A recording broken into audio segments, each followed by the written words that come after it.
I am Maria Devereux. I'm a designer by trade. A lot of the work I do is tech-based. I think I've made 5 apps in the last year. So Penny the Penguin is a story about a penguin who's shipwrecked off the coast of New Zealand and her boat needs to be fixed.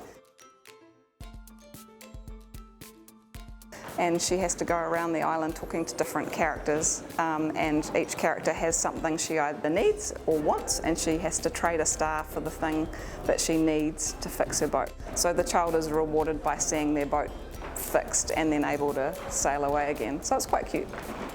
When we were working with BNZ, we realised that we needed to teach children, like little kids, the difference between their needs and their wants. That's quite hard. A hard concept for kids to understand. You know, you might need clothes, but you want a toy.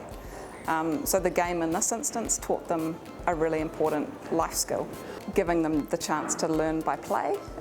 This is kind of an insight into our workings, like some of the initial ideas we saw when we were starting to build out the different characters, what they might look like and what their stories might be.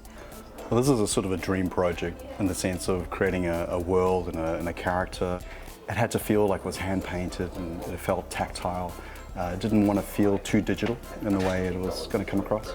And it feels like a storybook, even though you're looking at it on a screen. Very surreal, very fantastical, and then have this little injection of New Zealand into there as well. One of the first things we had to do was design Penny, the penguin. So we looked at all the different shapes of a blue penguin or a korora, and we had to decide how much she looked like a korora or how much she just looked cute. I think we landed somewhere in the middle. You can see down the bottom is kind of where we landed up. One of the things I loved the most was the characters.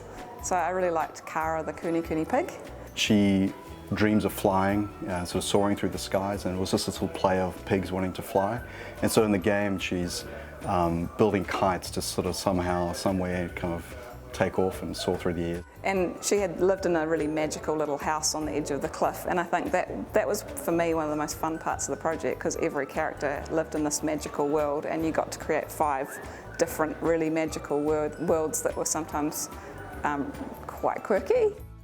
So we worked with the Auckland Kindergarten Association to get their help creating the app and making sure that kids would find it interesting and find it engaging.